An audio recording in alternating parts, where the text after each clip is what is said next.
Ora então, bom dia, sejam bem-vindos. Vamos então aqui começar o dia com a C400X. Eu gosto desta cor, gosto deste preto. Epá, um preto brilhante, metalizado, já acho que fica giro.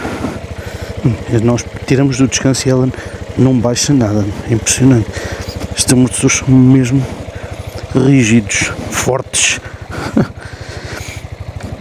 Temos aqui, ali já o punhos aquecidos e o banco aquecido. Ficou ligado, ficou já de ontem. Portanto, se vocês não desligarem, ele vai assumir que vocês querem continuar com essa informação. Combustível tem bastante. 80 km no trip 1, com uma média de 3,8. Menu, Urban, navegação, multimédia, telefone, definições. Vamos pôr aqui no Urban, que eu por acaso gosto deste painel. É pena não dar para mudar as cores, é tudo assim muito pouco variado. Azul, verde. O vidro alto tem vantagens e tem desvantagens, como vocês já estão a ver. Uma das desvantagens é quando está assim o tempo mais nublado, ou quando está assim estas diferenças de temperatura, ele fica embaciado, e ao ficar embaciado tira-nos aqui um bocado de visibilidade, não é? Pela frente. Por exemplo, o vidro da minha Sim é mais baixo, eu consigo ver por cima dele. Este aqui não está, como ele é mais alto, como ele nos desvia mais o ar, depois tem esta desvantagem que vai ficar aqui esta parte fosca à frente. Eu até posso passar aqui com a luva, mas nunca vai ficar nada de especial. Mas pelo menos para vocês não estarem a levar com esta cena transparente, assim já está um bocadinho melhor. Isto é uma questão da gente antes de arrancar passar ali um pano. Eu por acaso nem me lembrei, devia ter passado ali um paninho primeiro e pronto. Está aqui uma manhãzinha que é o espetáculo, parece que estamos no, sei lá, parece que vai aparecer aí o El Rei Dom Sebastião no meio. Lá em cima já está sol, já está mais descoberto, ao pé da minha casa. Eu fui pôr a minha carrinha na oficina para fazer a revisão, depois ir à inspeção e depois vim a pé para baixo e já estava um solinho bom. Ali uma série de casas já com o sol a bater nas janelas. Mas aqui para baixo, à medida que vamos descendo, vai ficando o nevoeiro cada vez mais cerrado. Nestas manhãs frias dá jeito aqui a proteção, porque dá. A verdade é que não sinto aqui não sinto praticamente aquele ar frio a bater no peito nem no capacete. O único sítio onde eu sinto é aqui de lado, na zona dos ombros, mais ou menos aqui assim. Porquê? Porque é este recorte que aqui faz que deixa passar um pouco mais de ar. Claro que isto sabe bem, até nos dias mais quentes vai saber bem aquele arzinho ali a passar, mas de qualquer maneira protege bastante bem do ar frio no inverno. Hoje está uma manhã que aí não é inverno, mas estão 13 graus, como vocês veem ali, 13 graus é frio. Por aqui os punhos um bocado mais quentes e se calhar o banco também. Por isto tudo no máximo 13 graus, acho que já justifica ter isto no máximo. Os piscas desfazem-se automaticamente, uma das coisas que eu ainda não tinha referido. Já está, brutal. Ou seja, há aqui soluções de motas de topo, não é? Da BMW, que estão implementadas numa scooterzinha de entrada, não é? Porque se calhar provavelmente deve ser, se não for a moto mais barata da BMW, talvez a G310R talvez seja a mais barata. Aquela nakedzinha de 310 cm3 provavelmente será a mais barata da BMW, mais barata. Esta aqui provavelmente estará logo a seguir, e depois deve ser a GT, depois tem a GS também, a 310 GS, mas pronto, são motas de baixa cilindrada com pouca potência, né? pouco motor, mas que não deixam de ter as soluções tecnológicas bastante aceitáveis, né? para a gama que são e para o preço que custam. Então fixe, já estou aqui a sentir tanto o banco como os punhos a aquecer. Espetacular, muito bom, funciona mesmo bem esta cena.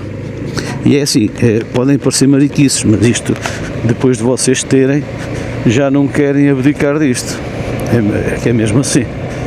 Depois de vocês se habituarem e terem isto numa moto, já não vão querer uma que não tenha. Estou habituado aos meus espelhos lá à frente da minha scooter e pronto, estes aqui eu tenho que olhar aqui um bocadinho mais perto, que eles estão aqui mais em cima de mim.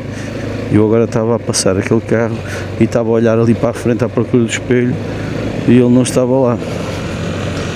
Temos aqui um Renault 5 elétrico,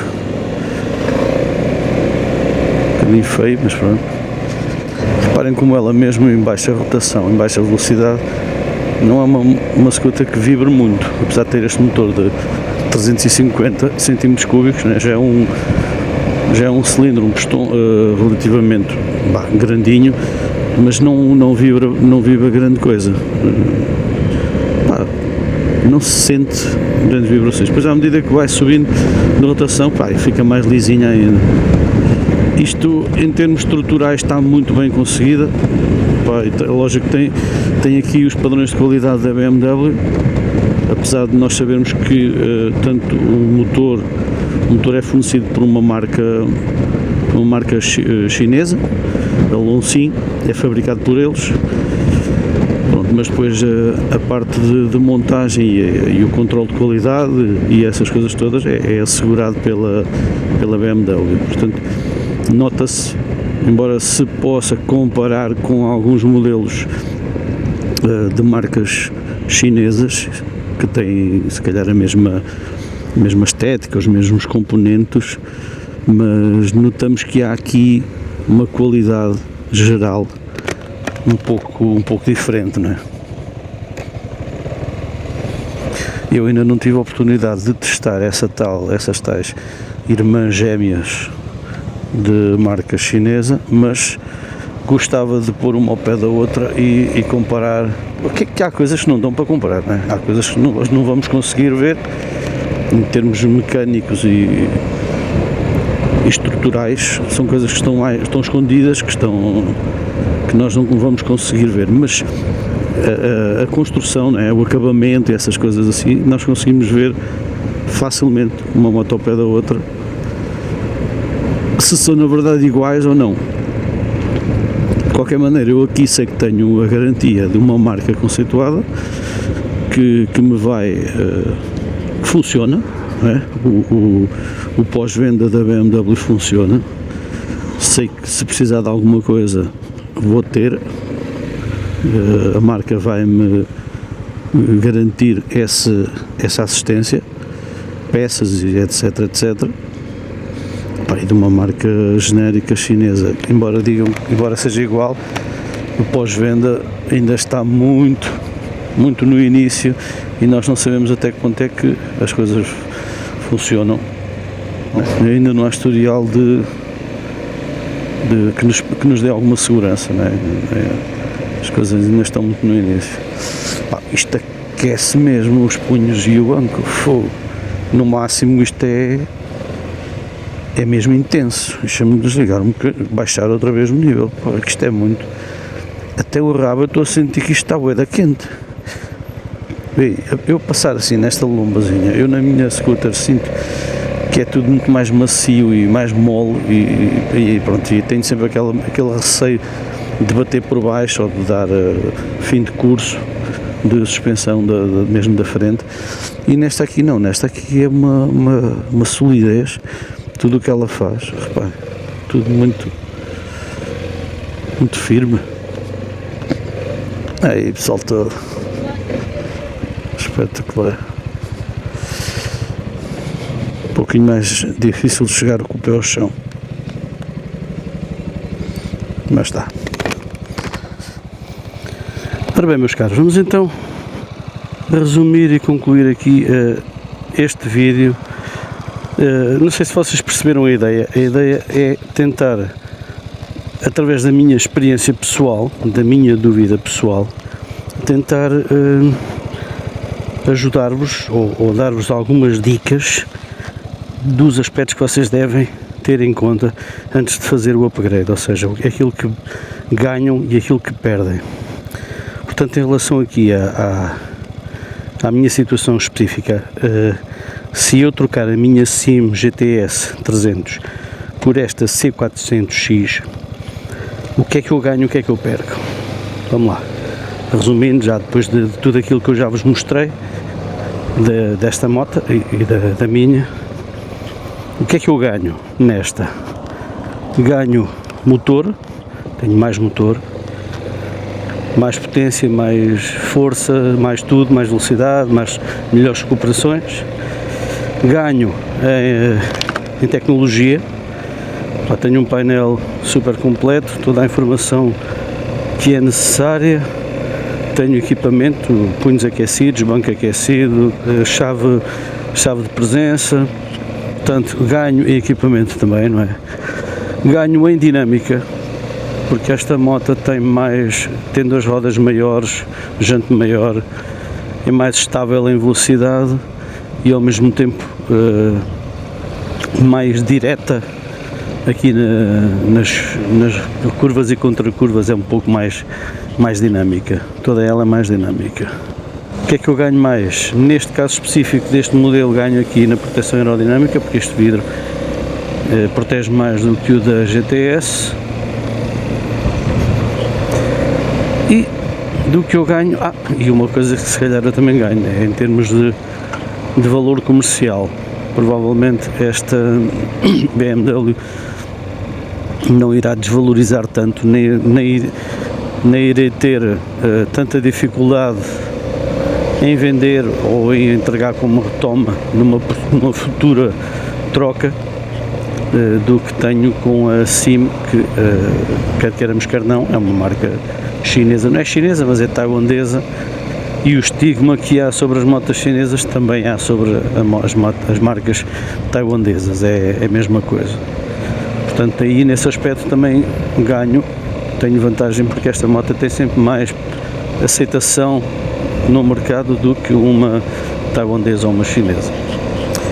Pronto, agora em relação àquilo que eu perco, se eu ficar com esta, aquilo que eu perco que tenho na GTS, mais conforto.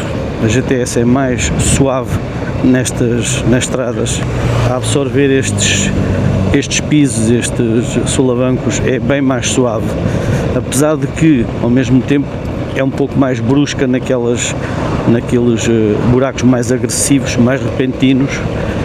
O facto de ela ter jantes mais pequenas torna-se um pouco mais agressivo, mas de modo geral o rolar dela é mais suave, não é tão dinâmico, mas é mais suave, as suspensões são mais confortáveis, nota-se bem. Por exemplo, esta aqui nota-se muito mais as coisas, as irregularidades da estrada do que se nota na GTS.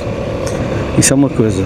Perco também capacidade de carga, porque na GTS tenho mais espaço debaixo do banco, tenho a top case, que apesar de que esta aqui também lhe posso pôr uma top case, mas a GTS já tem, não é? Ou seja, é uma coisa que eu terei que investir. Se ficasse com esta moto tinha que investir. Portanto, o espaço de carga é outra coisa que perco. Outra coisa que eu perco, talvez, não tenho bem a certeza, mas talvez na economia, porque eu na GTS consigo fazer médias de 3,2, 3,5. Esta aqui está a fazer uma média de 3,7. 3,7 está ok, também é uma moto de test ride. Eu não pus a zero quando peguei nela, mas pronto, mas deve andar sempre acima dos 3,5, entre os 3,5 e os 4, coisa que a minha GTS dificilmente, só se eu apertar mesmo muito com ela, for a fundo durante muito tempo, é que eu chego aos 4 litros aos 100. Portanto, talvez no âmbito, no aspecto de consumo, perca qualquer coisa, que também não há de ser nada de especial. É sempre mais barato do que andar de carro. Mais, o que é que eu perco mais? O banco da GTS é mais confortável do que este. A posição de condução também é um pouco mais relaxada, um pouco mais... A posição dos braços e do nosso corpo sentado em relação ao guiador, eu gosto mais na GTS. Mas a posição dos pés, das pernas, gosto mais desta, porque tenho as pernas um pouco mais... os joelhos menos dobrados. Consigo... não se torna tão... não vou com os joelhos tão... com a plataforma tão cá em cima, e acaba por ser um pouco mais agradável. Mas aqui é um misto, pronto, o ideal era ter esta posição de pernas com a posição de guiador da GTS. Epá, pronto, e não estou assim a ver mais nada. Tenho o Android Auto, tenho o CarPlay, ou seja, na GTS eu tenho Android Auto e nesta não tenho. Apesar de ter este ecrã espetacular, mas não tenho... teria que aplicar aqui o Android Auto, isso quase certeza, isso era logo, mandava logo aplicar aqui assim o Android Auto, não ficava sem isso, já não vivo sem isso, tenho lá um guardadinho em casa para mim, portanto, epá, é um bocado, pronto, em termos de especificações ganha-se muito neste aspecto, trocando por esta. Punhos aquecidos, banco aquecido, tudo o que há de tecnologia, a dinâmica, a velocidade, a estética, ganha-se muito. Agora, depois é preciso pesar na balança o que é realmente importante, não é? Apesar de todos esses aspectos serem importantes, há uns que pesam mais do que outros, porque depende da nossa utilização. Eu, por exemplo, acho que perder capacidade de carga é uma coisa importante, ou seja, é difícil depois vocês estarem habituados à quantidade aos passos que vocês têm na GTS para guardar as coisas, para levar as coisas para casa, para fazer tudo o que vocês quiserem. É muito difícil depois vocês abdicarem daquilo, não é? Pronto, tem que ser, né? Teria que ser, mas não é fácil. Portanto, há coisas que são importantes e isso é uma delas. Outra coisa que eu acho importante e que me leva a gostar mais desta é as rodas mais altas, rodas maiores. A moto tem logo outra dinâmica com rodas mais altas, conjuntos maiores. Agora, por outro lado, também perco a maciez de rolar da GTS. A GTS aqui vai a deslizar. Esta aqui nós parece que sentimos tudo, todos os sulcozinhos da estrada. Parece que tem um comportamento de suspensões mais desportivas, não sei, mais diretas. A GTS é muito mais suave, vocês vão aqui, parece que vão flutuar. Claro, quando apanham estas cenas assim mais agressivas, mais repentinas, a jante pequena não gera isso tão bem e não disfarça tão bem como uma jante maior. Agora, as suspensões propriamente ditas são bem mais macias na GTS do que são nesta. E isso também é uma coisa que é difícil de abdicar. É mesmo difícil, até porque por cima eu já sou um cinquentão, tenho uma hérnia discal e custa-me um bocado estas cacetadas mais secas que um gajo leva. Na GTS também se sente, mas não se sente tanto. Verdade seja dita que não se sente tanto.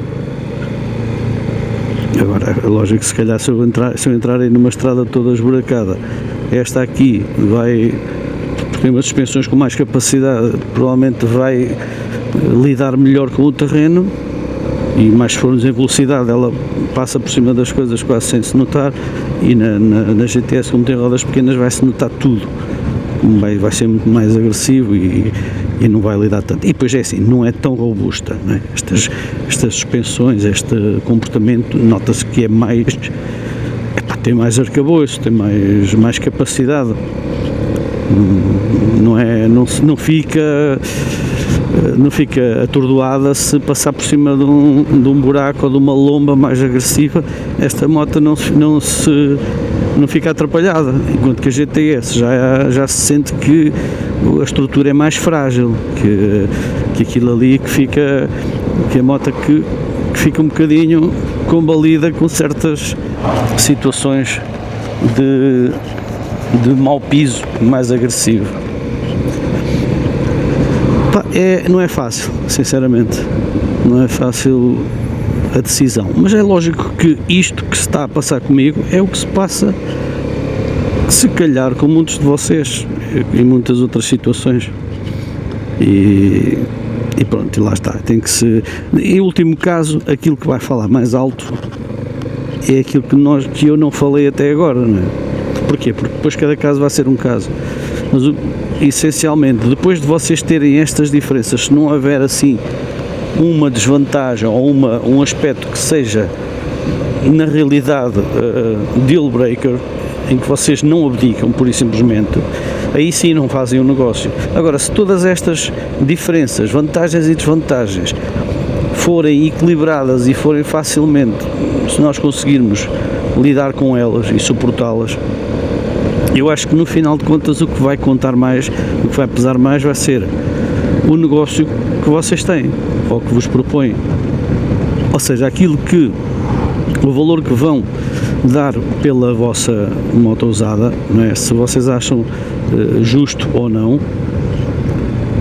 Claro que é sempre, tem que contar sempre com uma margem que o comprador, não é? O stand vai ter que a vender, portanto vai ter que ter uma margem para dar garantia ao futuro, a quem depois venderem, vão ter que dar garantia, vão ter que gastar algum dinheiro e vão ter que ter algum lucro, não é? Porque não é só fazer trocas, então, e o negócio tem que ter lucro, eles não trabalham de borla, portanto têm que ganhar algum dinheiro. Portanto, essa diferença vai-vos ser retirada a vocês, ao valor que vocês acham que a vossa moto usada vale. E depois também as condições de aquisição do modelo, da nova, da que vocês querem comprar, que a financeira do stand vai fazer, e depois isso varia de marca para marca e de stand para stand. E é isso depois, a simulação e a prestação que vocês vão pagar, isso tudo é que vai, no fundo, acabar por decidir se vocês trocam ou não. Isso, eu tenho plena consciência disso, isso acontece a vocês e também me acontece a mim. Portanto, eu neste aspecto, se eu quiser trocar por esta moto, em termos de diferenças técnicas e mecânicas, tenho mais vantagens, não é? O peso da balança pende para ficar com esta, que é uma moto com mais capacidades, mais tecnologia, mais tudo basicamente. Mas é lógico que o que vai pesar vai ser a proposta que me for feita, os valores que me forem apresentados, porque tal como eu disse no início do vídeo, eu falo nós, eu e se calhar muitos de vocês, somos da classe média baixa, ou seja, somos aquela malta que recebe o ordenado mínimo ou pouquinho mais que o ordenado mínimo, que temos casa para pagar, temos água e luz, televisão e telefones para pagar, os estudos dos filhos, portanto, temos essas despesas todas, e ter uma moto, para muitos de nós, não é um luxo, mas acaba por ser um objeto não necessário, não imprescindível, e que nós usamos, muitos de nós, como eu disse também, para lazer, ou seja, para passearmos, para convivermos, e isso é perfeitamente válido. Como qualquer outra pessoa tem um hobby, pode ter outro hobby qualquer, outra paixão qualquer, a pesca, sei lá, o campismo, tanta coisa que exige que se faça algum investimento para se poder ter esse hobby. Neste caso, ter uma moto também é uma coisa que existe algum investimento, mas são aqueles pequenos luxos que nós podemos ter. Agora, há quem alie esse luxo ao lado prático e ao lado económico, porque na verdade com uma moto económica vocês acabam por poupar dinheiro e poupar a vossa viatura principal, o vosso carro.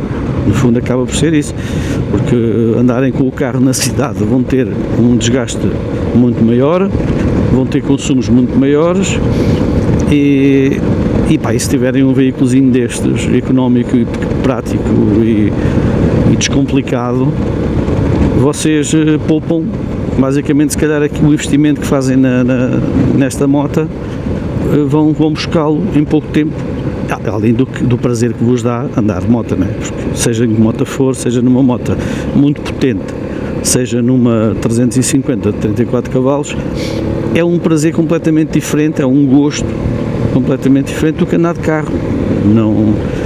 Não é menos prazeroso andar numa scooter destas que andar numa S1000R, não é? Ou numa S1000RR. É diferente, são prazeres diferentes, são condições diferentes e sensações diferentes. Olha, já que estamos aqui na IP3, vamos ver como é que funciona aqui a proteção aerodinâmica, este vidrinho. Portanto, a 100 km/h eu não sinto vento absolutamente nenhum, nada. Vou perfeitamente, só um bocadinho aqui nos braços, nos ombros, e acredito que aqui o barulho no capacete também não seja nada de especial, mas a proteção é bastante eficaz. Este vidrinho, reparem, se eu me puser em pé e quando me ponho aqui de baixo, e depois tem muito porreiro, porque tem aqui estas partes, estas aberturas, que deixa que venha algum ar para vocês. Agora, uma coisa muito porreira que eu também queria ver é se faz turbulência. Deixa-me pôr isto aqui a andar um bocadinho mais rápido. 112. Isto é uma moto que vai facilmente, velocidades reais, vai facilmente aos 140. No velocímetro vocês devem chegar aos 150 e tal. É um bocadinho, tem um bocado mais velocidade de ponta do que tem a minha GTS, e eu consigo chegar aos 139, 140. No velocímetro vai a 150 e tal. Portanto, esta aqui eu não dei velocidade top speed nela, né? Nem vou dar, a moto é super recente, vou dar uma voltinha um bocadinho maior, mas não é, mas já vi em vídeo que ela dá no velocímetro 155, por aí assim. Portanto, acaba por ser mais ou menos a mesma coisa, só que é claro, a recuperação dela e a subida de velocidade vai ser muito mais rápida do que é na minha GTS 300. O comportamento em curva é mais direta do que a GTS, sem dúvida. Vocês sentem-se mais agarrados ao chão, uma aderência melhor, uma estabilidade melhor, ela vai mais certinha na curva, não é? É diferente, mesmo este quadro é diferente, é um quadro com outra, mais moderno, não é? Mas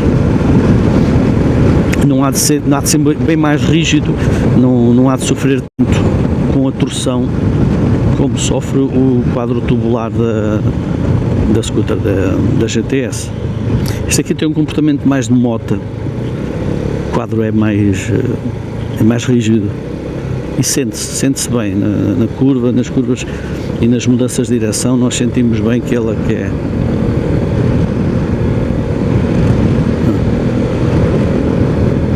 Não é como uma moto convencional, atenção, mas é bem rápida e bem ágil, bem direta. Eu até gosto mais da condução deste modelo da X, da 400X, do que da 400 GT.